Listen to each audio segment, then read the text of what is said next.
Fala pessoal, seja muito bem-vindo aqui no nosso canal no YouTube ou no Facebook, depois onde você nos acompanha. Hoje nós vamos trabalhar com um tema aí importantíssimo, tá? Qual o tema? Pente fino, tá? Vocês sabem que ontem, né, dia 14, começou a abrir as agências, o pessoal já estava falando aí muito sobre o pente fino e eu vou detalhar aqui passo a passo com você e você vai ter que aprender tudo. Vem com a gente!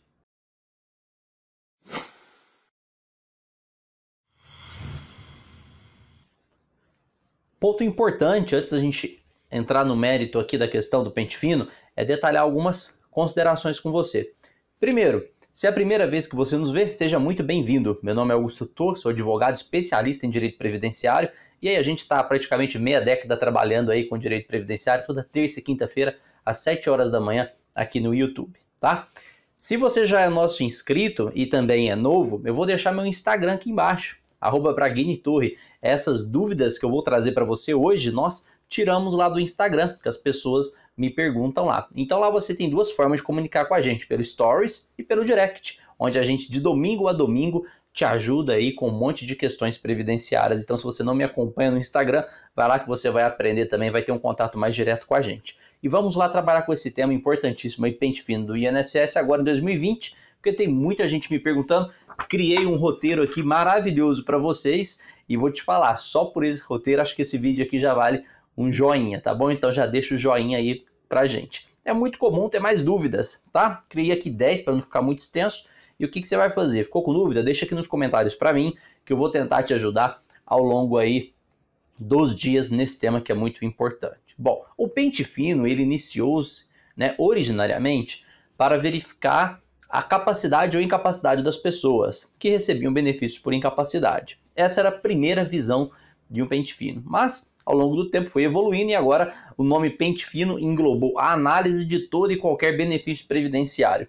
E aí nós vamos fazer um trabalho aqui que eu vou demonstrar para você, que é muito mais do que simplesmente falar. Eu vou trazer os fundamentos legais de cada questão que a gente vai estar abordando aqui, tá? E o primeiro questionamento, né? Tá, sei, tem um pente fino aí, mas quais os fundamentos da convocação? Onde isso está sendo permitido? E eu vou colocar na tela aí para você. Olha aí com a gente, vem com a gente. Então, o fundamento do pente fino, da convocação, aí, ele está basicamente em 3 artigos. O artigo 69 da Lei 8.212 de 91, o artigo 101 da Lei 8.213 de 91 e no artigo 46 do Decreto 3.048 de 99. Então, observe o que a redação do artigo 69, da Lei 8.212, que foi introduzida pela Lei 13.846 do ano passado, de 2019, fala. Observe, o INSS manterá programa permanente de revisão da concessão e da manutenção dos benefícios por ele administrados, a fim de apurar irregularidades ou erros materiais. A partir do momento que ele fala de programa permanente, ou seja, sempre vai fazer essa convocação, né? Sempre poderá ser feito e, consequentemente, né, é de todos os benefícios por ele administrado. Volta aqui para mim. Isso já dá a entender que qual benefício poderá ser revisado? Todo e qualquer benefício. Auxílio acidente, auxílio doença, aposentadoria por invalidez, aposentadoria por tempo de contribuição, aposentadoria especial, aposentadoria por idade, aposentadoria da pessoa com deficiência, ou seja, qualquer benefício administrado pelo INSS pode ser convocado para uma análise de regularidade ou verificação de irregularidade na concessão daquele benefício original, tá? Então, isso é o que diz o artigo 69 da Lei 8.212 de 91, que foi trazido aí, né, pela Lei 13.846 de 2019. E aí tem mais 2 artigos, que são das convocações dos benefícios por incapacidade. Vamos lá ver? Olha só o artigo 101. O segurado em gozo de auxílio-doença, aposentadoria por invalidez e o pensionista inválido estão obrigados, sob pena de suspensão do benefício, a submeter-se a exame médico a cargo da Previdência Social, processo de reabilitação profissional por ela prescrito e custeado, o tratamento dispensado gratuitamente, exceto caso cirúrgico ou transfusão de sangue, que são facultativos. E o artigo 46 do decreto, o segurado, né, aposentado por incapacidade permanente, poderá ser convocado a qualquer momento para a avaliação das condições que ensejaram o afastamento ou a aposentadoria concedida judicial ou administrativamente sem prejuízo do disposto do parágrafo 1º e sob as penas de suspensão. Isso aí foi trazido pelo decreto 10.410 de 2020. Esse decreto 10.410 de 2020, que trouxe essa redação aí no artigo 46 do decreto da Previdência, que é o 3.048, ele já veio para matar uma grande discussão. Olha, mas e os benefícios que foi concedido na via judicial?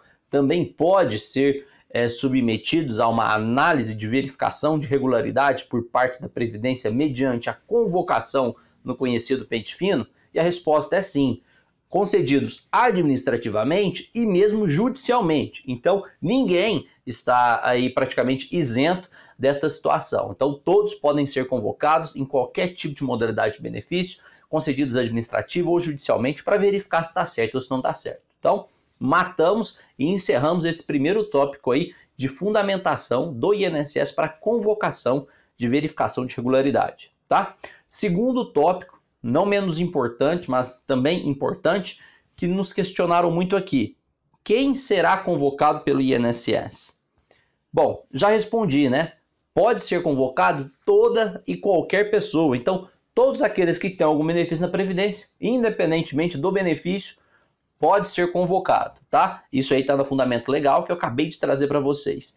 Terceiro, quem é que está isento do pente fino? Quem é que não vai ser convocado? E aí nós vamos ter que fazer duas distinções aqui entre pente fino, tá? Por quê? Porque lembra que eu disse no comecinho do vídeo que era para aquelas pessoas, a análise do pente fino era para aquelas pessoas que estavam incapacitadas, e agora houve uma abrangência da situação, e eu vou ter que dividir aqui em duas situações. Então, quem é que está isento de submeter-se à perícia médica? Entenda que submeter-se à perícia médica é uma coisa e verificação de regularidade é outra coisa, mas acompanha que eu já vou detalhar isso para você certinho. Então, para submissão às perícias médicas são 3 segurados, que está lá no artigo 101, parágrafo 1º, e eu vou trazer para você, leia o artigo aí comigo para você entender. Então, novamente, né, o artigo 101 que a gente já havia lido, né, o segurado em gozo de auxílio, a aposentadoria e o pensionista estão obrigados, sob pena de suspensão, a submeter-se a exame médico à carga da Previdência, processo de reabilitação por ela prescrito e custeado, e tratamento dispensado gratuitamente, exceto cirúrgico e a transfusão de sangue. O aposentado por invalidez e o pensionista inválido, que não tenha retornado à atividade, estarão isentos. Então, aqui, eles estarão isentos de que trata o caput deste artigo. Mas observe que eles estão isentos, tá, de submeter-se à perícia médica. Quem é que estão isentos? Após completarem 55 anos ou mais de idade, e quando decorridos 15 anos da data da concessão da aposentadoria por invalidez ou do auxílio-doença que a precedeu, ou após completarem 60 anos de idade.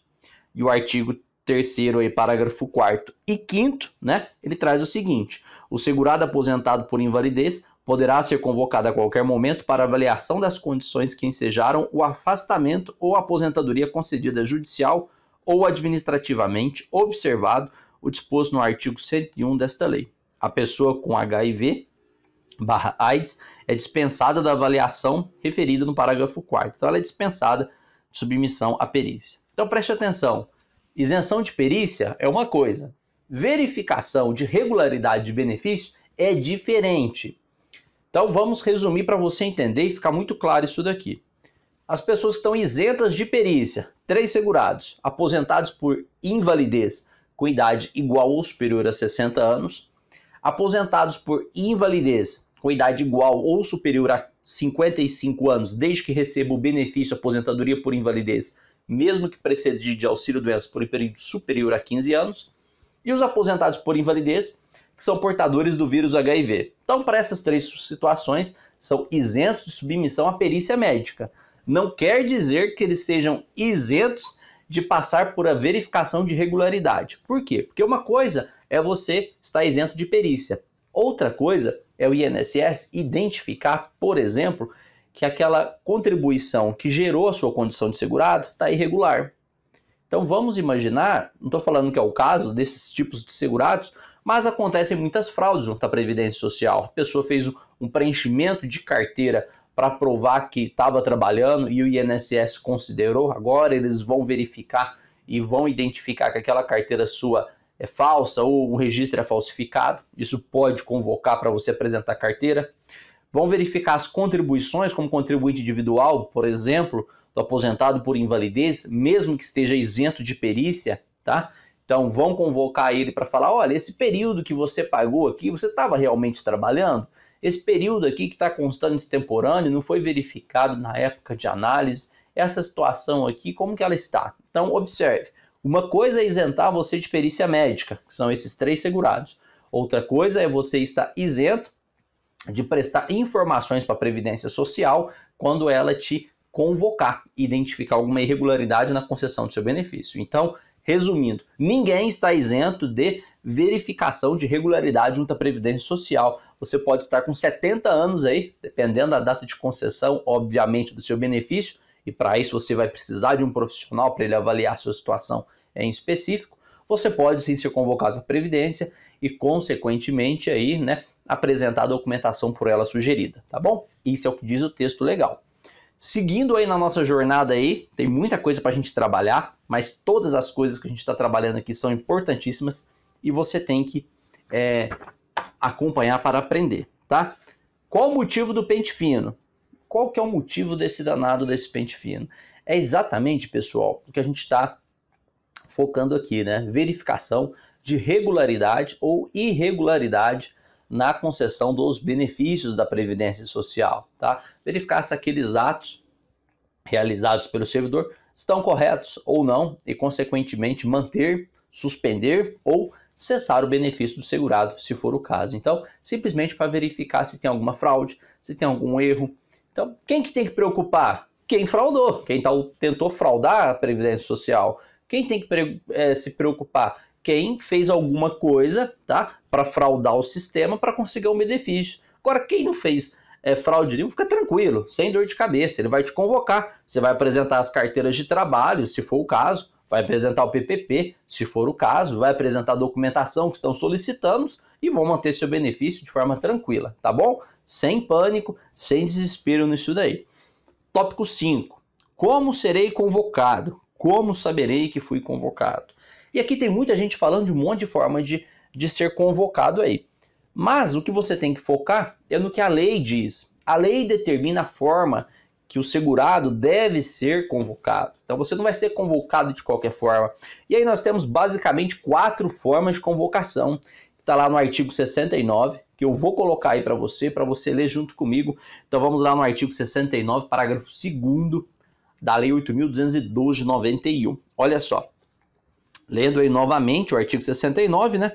O INSS manterá programa permanente de revisão da concessão e da manutenção dos benefícios por ele administrados, a fim de apurar irregularidades e erros materiais. Parágrafo 2º. A notificação que refere o parágrafo 1º, que é como a pessoa vai ser notificada, deste artigo será feito. Então aqui nós temos 4 formas que você pode ser notificado. Preferencialmente por rede bancária ou por meio eletrônico, conforme previsto no regulamento, por via postal, que é a carta simples, né, considerado o endereço constante no cadastro do benefício, em hipótese que o aviso de recebimento será considerado prova suficiente de notificação. 3. Pessoalmente, quando entregue ao interessado em mãos. Ou 4. Por edital, nos casos de retorno, com a não localização do segurado referente à comunicação indicada do inciso 2 deste parágrafo. Então, 4 formas, basicamente, né? Rede bancária ou meios digitais que você vai receber, carta encaminhada direto pelo INSS, pessoalmente, né? Ou por edital, que raramente acontece, tá? Então, essas são basicamente as 4 formas, tá na lei, e eles precisam seguir isso desta forma, nessa ordem, por, né, critério aí constitucional. A administração pública tem um dever de legalidade, tá? Então, tem que seguir certinho. 6º tópico que a gente vai trabalhar aqui, e importantíssimo também. O que será informado, né? Convocado para fazer. O que o INSS está pedindo? O que ele está solicitando, né? Por que eu vou ser convocado? O que eu tenho que apresentar nessa situação? Bom, aqui você pode ser convocado por vários motivos.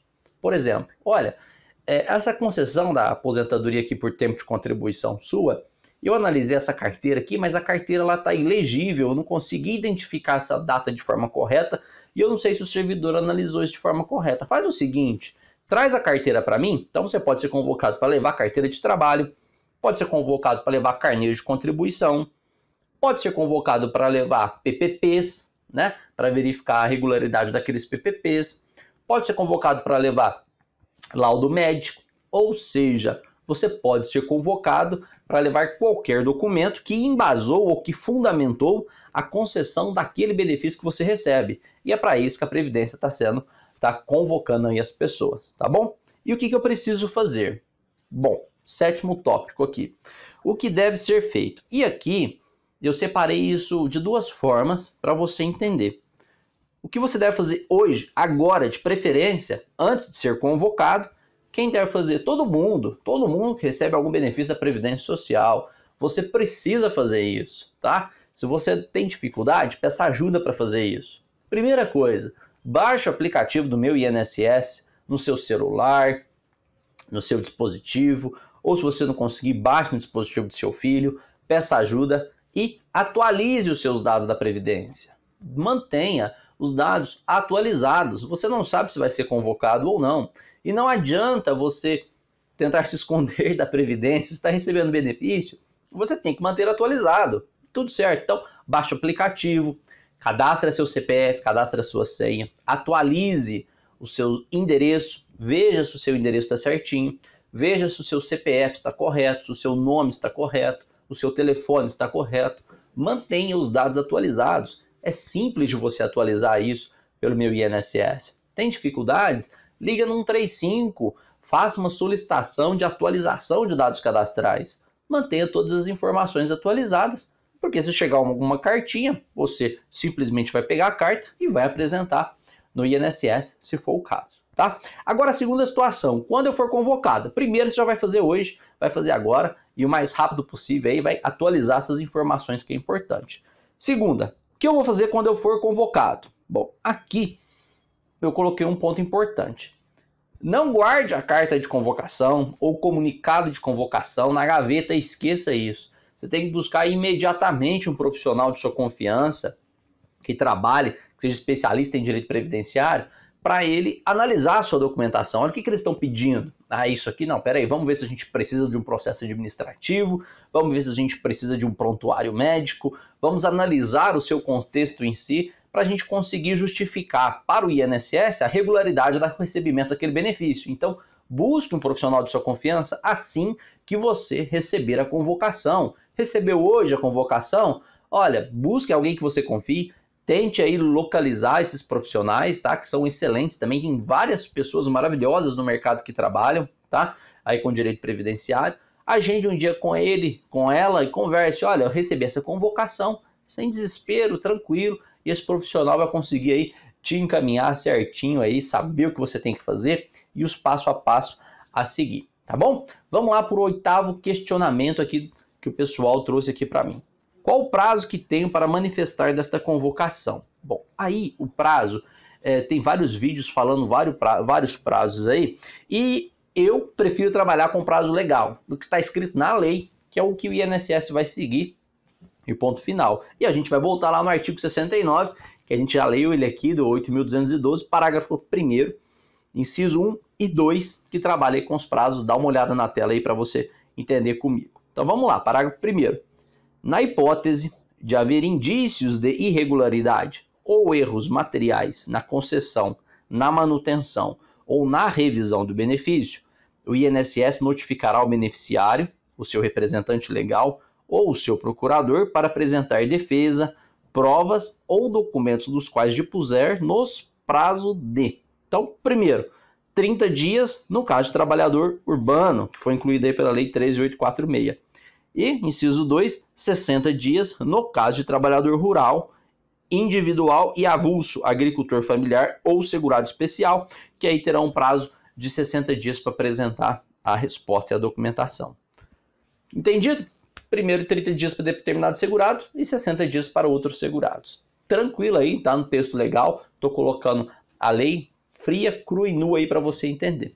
Nono tópico aqui importante, como apresentarei a defesa? Bom, como que deve ser apresentada essa defesa?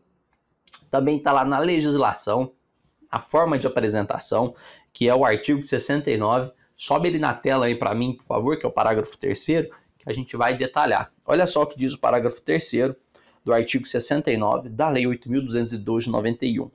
A defesa poderá ser apresentada pelo canal de atendimento eletrônico do INSS, observe a importância de já ter cadastrado o CPF e a senha, ou na agência da Previdência Social do domicílio do beneficiário, na forma do regulamento. Você pode apresentar basicamente duas formas. Ou digitalmente, pelo sistema do meu INSS, essa é importante você já ter cadastrado a senha do meu INSS, ou fisicamente, na agência da Previdência Social. Isso aí de forma tranquila, tá lá? Vamos lá para o 10º questionamento. Ok, o que acontece se eu não apresentar a manifestação? Como que é feito isso? E aqui, pessoal, como eu já havia dito para o pessoal, né? Não guarde documentos na gaveta achando que não vai acontecer nada. Não tente fazer esse tipo de situação sozinho, sabe? O servidor, ele está lá para analisar a sua documentação, ele está fazendo tudo de forma legal. Você não tem conhecimento técnico para conseguir fazer uma defesa bem feita relacionada a isso. Não entre com o processo judicial sem uma boa assessoria, sem saber o que está acontecendo. É teu patrimônio que está em jogo. É uma responsabilidade muito grande, então tome cuidado com isso. Porque se você não apresentar a defesa, e eu vou te mostrar isso daqui, o que está na lei, o que vai acontecer com você, que está lá no artigo 69 também, da Lei 8.212. Sobe aí para a gente dar uma lida junto com o pessoal. Olha aí. Parágrafo 4º do artigo 69. O benefício será suspenso nas seguintes hipóteses. Então, se não apresentou a defesa, ele vai ser suspenso. Então, parágrafo 4º, inciso 1. Não apresentação da defesa no prazo estabelecido no parágrafo 1º desse artigo, que é 30 ou 60 dias, dependendo do caso, ou quando a defesa foi considerada insuficiente ou improcedente pelo INSS. Então, você não fez nada, né? Deixou correr o prazo aí que o INSS te deu para apresentar a documentação, ele vai ser suspenso. Você fez alguma coisa e o INSS entendeu que foi improcedente a sua justificativa, ele também vai ser suspenso. Então, nessas duas situações, ou quando for improcedente a sua justificativa, ou quando decorrer o prazo, você aí vai ter o benefício suspenso. E aí a gente tem outra situação, parágrafo 5º, né? Vamos lá para você ver. O INSS deverá notificar o beneficiário quanto à suspensão do benefício que trata o parágrafo 4º deste artigo e conceder prazo de 30 dias para interposição do recurso. Decorrido o prazo de 30 dias após a suspensão a que se refere o parágrafo 4º deste artigo, sem o beneficiário, o seu representante legal ou o seu procurador apresente recurso administrativo aos canais de atendimento ou a outros canais, o benefício será cessado. Então, primeiramente, o benefício é suspenso se você não fizer nada ou se for julgado improcedente a sua justificativa.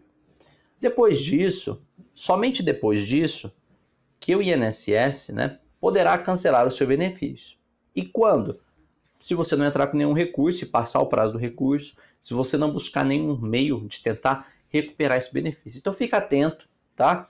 Como eu já te disse, estou disposto a te ajudar, um vídeo totalmente gratuito, compartilhe com pessoas para ajudar, porque muita gente precisa de ouvir esse vídeo, tá? Ative as notificações, ative o sininho para ficar por dentro de tudo e vai lá no Instagram, acompanha a gente lá que a gente todo dia está falando, tá bom? Vem com a gente que na quinta-feira cedinho, novamente a gente está por aqui. Até lá, tchau!